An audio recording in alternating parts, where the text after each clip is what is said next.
जो प्रशासन अतिक्रमण के लिए कदम उठाया उसको सराहनीय है। जो दुकान बाहर सामान लगता था उसको सबको विरोध ही था, जो प्रशासन ने सही किया है। लेकिन हमने आज डी साहब से रिक्वेस्ट किया है, जो येलो लाइन के अंदर कोई मुसाफिर पानी की बोतल लेने खड़ता है, कोई मेडिसिन लेने खड़ता है, उसको 5-10 मिनट की राहत मिली जाए। जैसे वो गाड़ी खड़ी करता है उसका झट से चलान हो जाता है। जैसे कल मेरा चलान हुआ, मैंने फ्रिज लेने गया था तो दुकान के बाहर लोड कर रहे थे तो उसका ऑटो चलान हो गया था। जी हमने प्रार्थना की है कि जो येलो लाइन के अंदर गाड़ी खड़ती है उसको 5-10 मिनट की राहत मिल जाए। जो इसने मुसाफिर ने कुछ सामान वगैरह लेना वो लेकर पर चले जाए। और क्या क्या मांगे रखी गई है? और हमने ये मांगे रखी है, जो 30-31 दिसंबर पहले जिनको उन्नाव में सेल लगती हैं, कि जो बाहरी प्रदेश से लोग आते हैं कि उनको परमिशन ना दी जाए और उनके ऊपर सख्त कार्रवाई की जाए। उन्होंने ये भी माना और हमेशा हमें प्रशासन का सहयोग मिला है और आगे भी सहयोग मिलता रहेगा।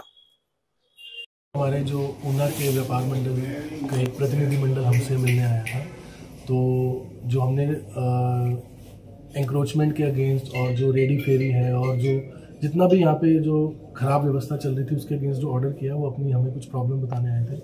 तो उन प्रॉब्लम्स को अच्छे से मैं इसको एवेल्यूएट करूँगा, एसपी साहब के साथ डिस्कस करेंगे और इंश्योर करेंगे कि जितने भी दुकानदार हैं उनको कोई असुविधा ना हो और जो कस्टमर्स हैं उनको भी कोई असुविधा ना हो, और जो हम बेस्ट इसमें कर पाएँ इसको हम करवाएंगे। तो मैं एसपी साहब के साथ एक बार देखकर कि जो चलानिंग है उसमें जो कस्टमर है उनको परेशान ना किया जाए, ऐसी क्या व्यवस्था हम कर सकते हैं उसके ऊपर विचार करके जो बेस्ट होगा हम उसको इंश्योर करेंगे।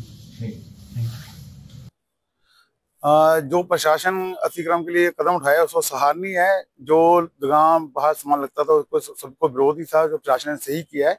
लेकिन हमने आज डी साहब से रिक्वेस्ट किया है, जो येलो लाइन के अंदर कोई मुसाफिर पानी की बोतल लेने खड़ता है, कोई मेडिसिन लेने खड़ता है, उसको 5-10 मिनट की राहत मिली जाए। जैसे वो गाड़ी खड़ी करता है उसका झट से चलान हो जाता है। जैसे कल मेरा चलान हुआ, मैंने फ्रिज लेने गया था तो दुकान के बाहर लोड कर रहे थे तो उसका ऑटो चलान हो गया था। जी हमने प्रार्थना की है कि जो येलो लाइन के अंदर गाड़ी खड़ती है उसको 5-10 मिनट की राहत मिल जाए। जो इसने मुसाफिर ने कुछ सामान वगैरह लेना वो लेकर पर चले जाए। और क्या क्या मांगे रखी गई है?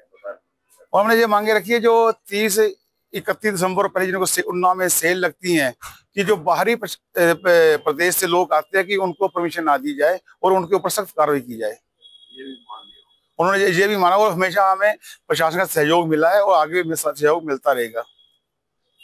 हमारे जो ऊना के व्यापार मंडल का एक प्रतिनिधिमंडल हमसे मिलने आया था, तो जो हमने एंक्रोचमेंट के अगेंस्ट और जो रेडी फेरी है और जो जितना भी यहाँ पे जो ख़राब व्यवस्था चल रही थी उसके अगेंस्ट जो ऑर्डर किया वो अपनी हमें कुछ प्रॉब्लम बताने आए थे।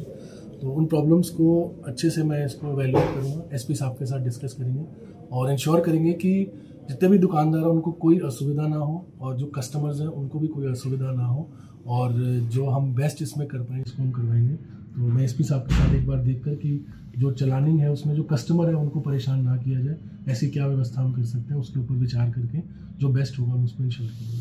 थैंक